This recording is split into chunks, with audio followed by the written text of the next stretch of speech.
প্রিয় দর্শক, আমাদের সন্তানরা আমাদের সবচেয়ে বড় সম্পদ। তাদের সুস্থতা ও নিরাপত্তা আমাদের দায়িত্ব। হাম নামক রোগ থেকে রক্ষা পেতে সচেতনতা ও আল্লাহর কাছে আশ্রয় চাওয়াই সবচেয়ে বড় উপায়। সচেতনতার কথা। হাম একটি সংক্রামক রোগ যা দ্রুত ছড়িয়ে পড়ে। লক্ষণ: জ্বর, কাশি, চোখ লাল হওয়া, শরীরে লালচে দাগ। জটিলতা: নিউমোনিয়া, ডায়রিয়া, মস্তিষ্কে সংক্রমণ হতে পারে।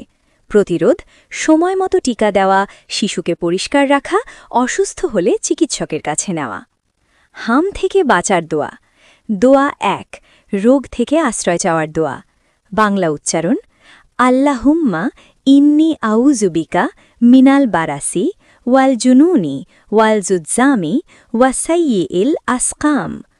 বাংলা অর্থ: হে আল্লাহ, আমি তোমার কাছে আশ্রয় চাই কুষ্ঠ, উন্মাদনা, গুটি বসন্ত এবং সব ধরনের মারাত্মক রোগ থেকে।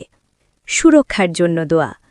বিসমিল্লাহিল্লাযী লা ইয়াদুররু মাআ ইসমিহি শাইউন ফিল আরদি ওয়ালা ফিস সামাই ওয়া হুয়াস সামিউল আলিম। বাংলা অর্থ: আল্লাহর নামে, যার নামের সাথে পৃথিবী বা আসমানে কোনো কিছু ক্ষতি করতে পারে না। তিনি সর্বশ্রোতা, সর্বজ্ঞ। আল্লাহ রক্ষা করো, রোগ থেকে দূরে রাখো। বিসমিল্লাহ বলে শুরু করি, আল্লাহর নামে ক্ষতি নাই।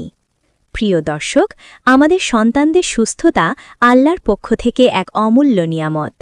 আসুন আমরা সচেতন হই, সময়মতো টিকা দিই এবং আল্লাহর কাছে দোয়া করি। আল্লাহ আমাদের সন্তানদের সব রোগ থেকে হেফাজত করুন।